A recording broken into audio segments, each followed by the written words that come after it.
Get your ice cream, man.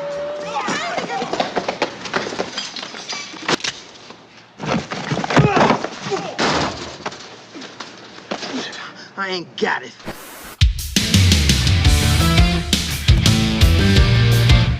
Selamat datang kembali di Layar Aksi ID, tempat di mana film aksi menarik yang jarang dibahas orang akan saya rangkum di sini. Pada kali ini kita akan membahas kisah Paul Kersey, pria yang hanya ingin hidup tenang sampai keluarganya kembali menjadi korban kejahatan kejam yang kemudian membuatnya harus turun lagi ke jalan sebagai vigilante tanpa ampun. Penasaran dengan alurnya? Tanpa berlama-lama, mari kita simak bersama. Inilah alur cerita dari film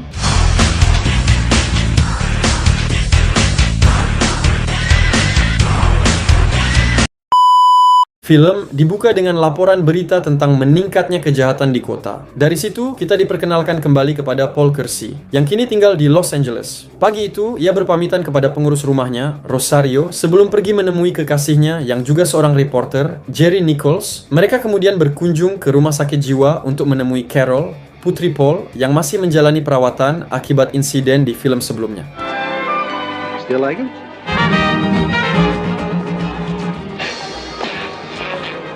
Untuk menghiburnya, mereka mengajak Carol berjalan-jalan keliling kota. Ketika Paul pergi sebentar untuk membeli es krim, sekelompok pemuda di sekitar lokasi mulai memperhatikannya. Para pemuda itu kemudian mendekat dan menabraknya. Paul baru menyadari bahwa dompetnya hilang. Ia mengejar mereka dan berhasil memojokkan salah satu dari mereka, Giver, di sebuah gang.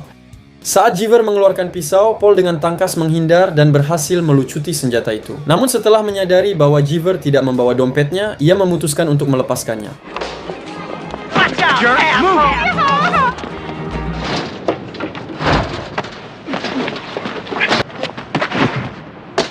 Paul kembali ke Jerry dan Carol dan mengaku mungkin dompetnya tertinggal di rumah. Mereka melanjutkan perjalanan menuju dermaga. Sementara itu, Rosario sedang diwawancarai seorang senator tanpa mengetahui bahaya yang mulai mendekat. Di tempat lain, geng pemuda tersebut berhasil melacak alamat Paul dari kartu identitasnya. Mereka berhenti di depan rumah Paul menggunakan sebuah van. Rosario yang saat itu sedang menyiapkan makan malam menerima ketukan pintu dari salah satu anggota geng yang berpura-pura mengantar paket. Ketika Rosario menaruh curiga, anggota lain tiba-tiba masuk dari pintu belakang dan menahannya. Situasi dengan cepat berubah menjadi kekerasan dan Rosario disekap dengan mulut dibungkam agar tidak berteriak.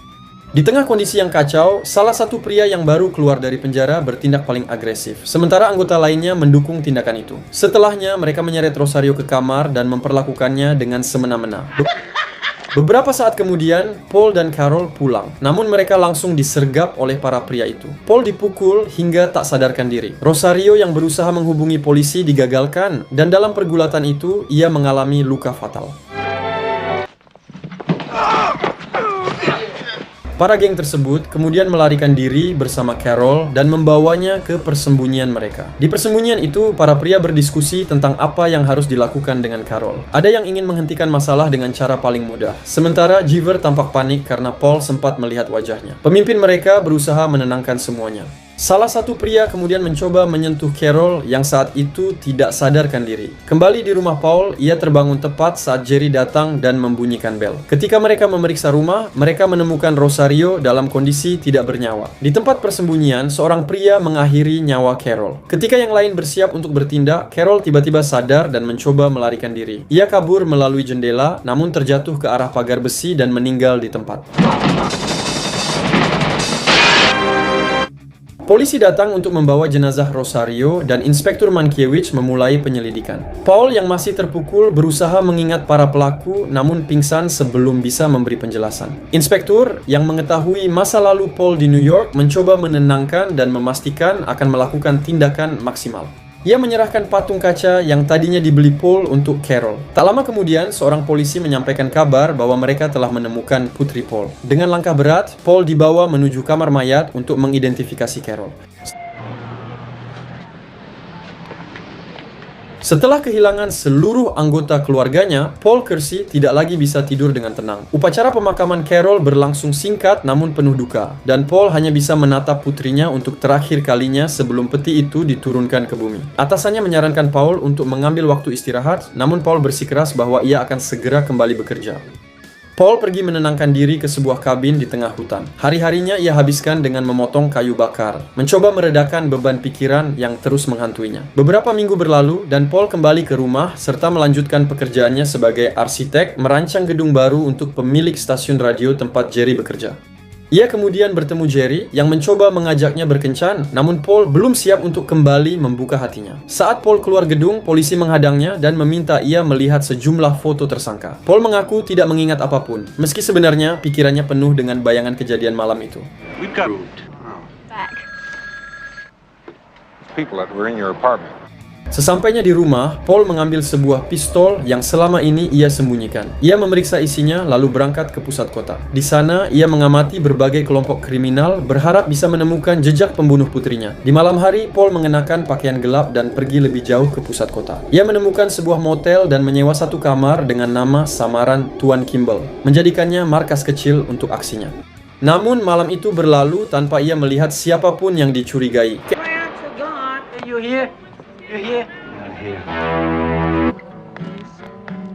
Keesokan paginya, Paul terbangun oleh kedatangan Jerry yang masuk ke rumah tanpa ia sangka. Dengan cepat, Paul menyembunyikan pistolnya sebelum Jerry menyadarinya. Setelah Jerry pergi, Paul memanggil tukang kunci untuk mengganti seluruh kunci rumah demi merasa lebih aman. Malam berikutnya, Paul memutuskan untuk bergerak lebih agresif. Ketika ia duduk di pinggir jalan, ia melihat salah satu pria yang pernah merampas dompetnya, Stomper. Paul mengikuti kelompok pria itu hingga ke sebuah gedung kosong. Dengan sarung tangan terpasang, ia masuk ke dalam gedung yang gelap dan kotor itu. Di dalam, ia mendapati para pria tersebut sedang melakukan transaksi gelap. Ketegangan pecah ketika Paul mengambil tindakan cepat. Ia menembak salah satu pria yang tampaknya menjadi pemimpin transaksi, membuat yang lain berhamburan keluar. Out, not you. Stomper dipaksa tetap tinggal, dan setelah Paul melihat kalung salib yang dikenakan pria itu, ia menembakkan satu peluru yang mengakhiri konfrontasi tersebut. In Jesus. Paul kembali ke motel, menyembunyikan pistolnya, lalu pulang tepat ketika Jerry menelepon. Ia berbohong dengan mengatakan bahwa ia berada di rumah sepanjang malam dan tidak menjawab telepon karena mengira telemarketer yang menelepon. Keduanya pun sepakat untuk berkencan pada hari Jumat. Sementara itu, berita televisi mulai memberitakan meninggalnya Stomper. Malam berikutnya, Paul kembali ke motel untuk mengambil pistolnya. Ia berjalan menyusuri kota hingga mendengar teriakan dari area parkir bawah tanah. Di sana, sekelompok preman berusaha menculik seorang wanita sementara suaminya dipukul mundur. Tanpa pikir panjang, Paul langsung bertindak. Ia melumpuhkan dua pria pertama dengan cepat. Seorang pria lain melarikan diri sambil melepaskan tembakan acak.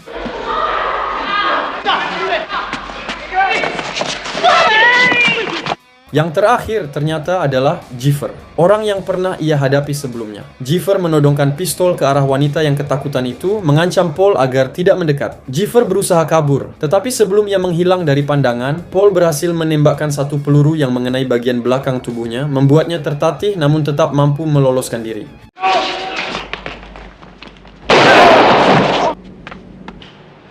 Paul melihat jejak darah Jiffer yang mengarah ke sebuah bangunan kosong. Dengan penuh kehati-hatian, ia menarik pistolnya dan mulai menyisir ruangan demi ruangan. Di sisi lain, Jiffer yang terluka bersembunyi sambil menyiapkan serangan balasan. Ia mencoba mengalihkan perhatian Paul dan bahkan nekat mengoperasikan sebuah forklift untuk menyerangnya.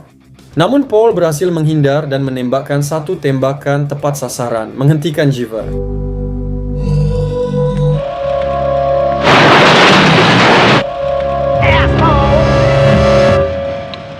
Goodbye. Ia segera meninggalkan lokasi sebelum polisi tiba. Sesaat kemudian, Inspektur Mankowitz muncul dan langsung bersitegang dengan sang suami yang menolak memberikan identitas siapapun yang terlibat dalam aksi tersebut. Sang istri mencoba memberi keterangan, tetapi suaminya justru menggambarkan Paul sebagai warga teladan. Kesal tidak mendapatkan jawaban, Inspektur Mankowitz melapor kepada komisaris untuk membahas kemungkinan adanya seorang pelaku main hakim sendiri yang beraksi di kota. Komisaris teringat pada laporan lama tentang seseorang di New York yang pernah melakukan hal serupa dan memerintahkan detektif untuk menghubungi NYPD. Di New York, Detektif Ochoa langsung mengenali nama itu. Ia mengungkapkan bahwa ia telah lama mengawasi Paul dan menduga bahwa Paul lah sosok yang dulu bertindak sebagai penjaga bayangan di kota tersebut. Mereka khawatir jika Paul tertangkap sekarang, akan terbongkar bahwa ia pernah dilepas begitu saja yang bisa menghancurkan karier mereka. Karena itulah mereka sepakat, Ochoa harus berangkat ke LA menyelidiki dan menghentikan Paul sebelum polisi setempat mencapainya. Setibanya di LA, Ochoa langsung bergerak. Ia bertemu kontak lokal dan mengetahui tragedi yang menimpa keluarga Paul. Dari sana ia mencari keberadaan Jerry, masuk ke apartemennya, lalu menceritakan masa lalu Paul, tentang bagaimana Paul pernah menumpas 9 pelaku kejahatan, dianggap pahlawan, namun juga diminta meninggalkan kota. Ochoa yakin hanya Jerry yang bisa membuat Paul berhenti jika ia benar-benar kembali beraksi. Ia meninggalkan apartemen Jerry dengan banyak teka-teki yang menggantung. West 75th Street. To verify all this. I asked him once. Tak lama kemudian Jerry menemui Paul mengatakan bahwa ia bertemu seorang teman. Paul melihat kegelisahan Jerry dan Jerry pun bercerita tentang peringatan Ochoa. Paul membantah semuanya dengan tenang, mengatakan bahwa jika ia sungguh bersalah, tentu ia sudah ditangkap. Jerry akhirnya mempercayainya, ditambah dengan kisah meyakinkan yang Paul sampaikan tentang masa lalunya di New York. Keesokan harinya, Ochoa meminta seorang rekannya memarkir mobil di depan rumah Paul, berharap bisa mengawasi gerak-geriknya. Paul menyadari keberadaan mobil itu dan meninggalkan rumah melalui pintu belakang, tanpa mengetahui bahwa Ochoa terus membuntutinya. Mike?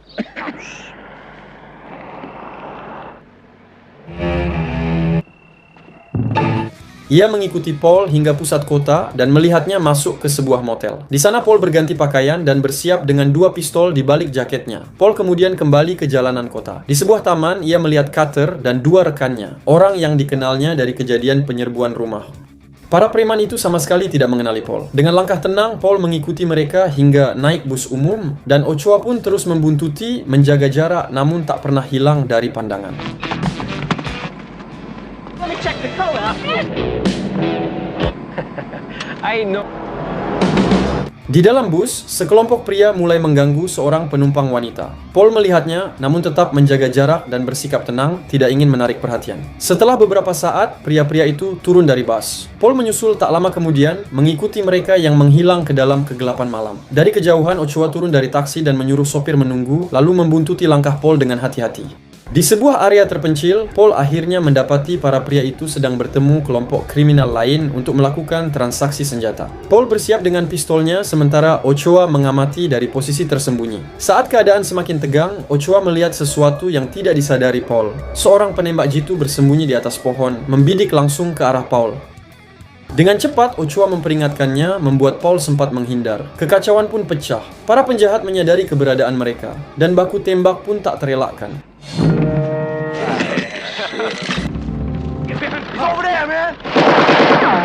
Ochoa berhasil menjatuhkan si penembak jitu, tetapi dalam hujan tembakan yang tak berhenti, ia tertembak dan tumbang. Paul yang bertahan dengan segala cara akhirnya menumbangkan Carter dan kedua rekannya, lalu menghentikan si pedagang senjata yang terjatuh dari ketinggian dalam upayanya melarikan diri. 1 orang berhasil kabur dari lokasi tersebut. Paul berlari ke sisi Ochoa yang tergeletak lemah.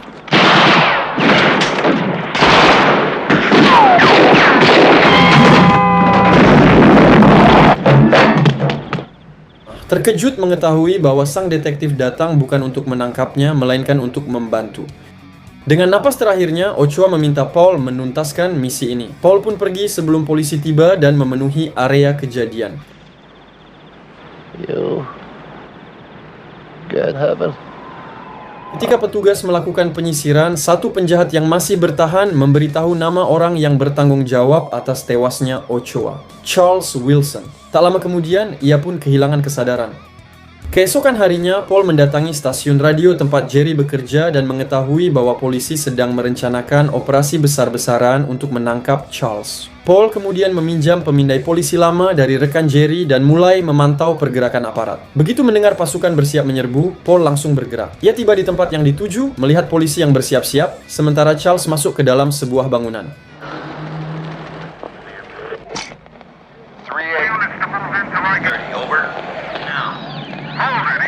Paul memarkir mobilnya di belakang, naik ke atap, dan masuk dari jalur yang lebih sunyi. Di dalam gedung, ia menemukan Charles yang tengah berada dalam kondisi tidak stabil. Pertarungan singkat terjadi dan Charles sempat melukai lengan Paul sebelum melarikan diri keluar gedung. Pada akhirnya, polisi berhasil menghadang Charles di jalan. Dalam keadaan mabuk dan tidak terkendali, Charles mencoba melawan, hingga seluruh tim kepolisian turun tangan untuk mengamankannya.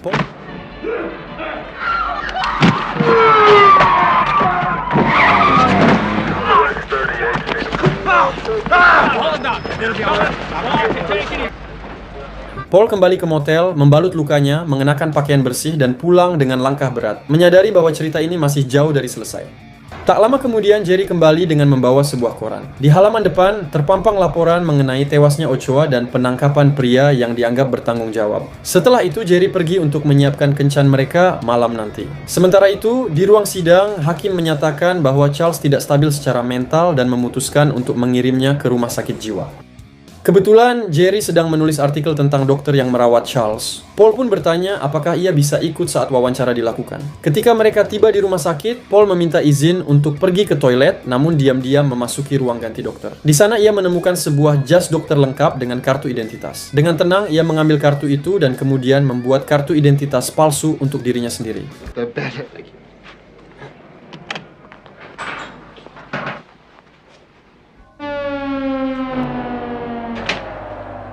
Beberapa hari kemudian, Paul mengajak Jerry pergi berkencan dan melamarnya. Jerry menerima dengan penuh kebahagiaan, bahkan mulai merencanakan liburan setelah mereka menikah. Namun di balik wajah tenangnya, Paul menyusun rencana lain. Malam berikutnya, ia mempersiapkan penyamarannya, mengendarai mobil menuju rumah sakit, dan dengan kartu identitas palsu, ia berhasil meyakinkan petugas untuk mengantarnya ke kamar Charles. Sesampainya di dalam, petugas meninggalkan mereka berdua. Paul pun mengeluarkan pistolnya. Namun Charles yang masih labil berhasil merebut senjatanya, memicu pergulatan sengit. Dalam kekacauan tersebut, Charles melukai Paul dengan sebuah benda tajam, namun Paul berhasil membalikkan keadaan hingga Charles terperangkap pada panel listrik tegangan tinggi. Sebuah kejadian fatal pun tak terhindarkan.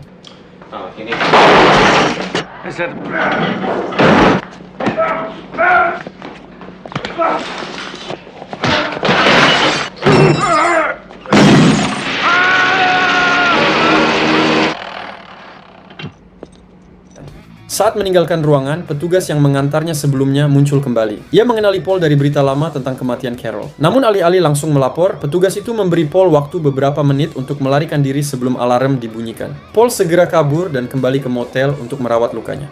Sementara itu, Jerry tiba di apartemennya. Ia menemukan bukti kartu identitas dokter palsu yang dibuat Paul dan mendengar laporan mengenai insiden di rumah sakit. Dengan hati hancur, ia melepas cincin pertunangannya dan pergi meninggalkan Paul. Ketika Paul tiba di rumah, ia hanya mendapati kepergian itu tanpa penjelasan. Authorities. The murder trick treatment in the hospital is one of fixed battle with Paul and Christian. Beberapa bulan berlalu, Paul menghadiri presentasi desain gedung barunya untuk stasiun radio. Pemilik stasiun mengundangnya ke pesta peluncuran, tetapi sempat bertanya-tanya mengapa Paul selalu menghilang di malam hari dan jarang menjawab telepon. Paul hanya tersenyum tipis dan berkata, "Lalu apa lagi yang bisa kulakukan?"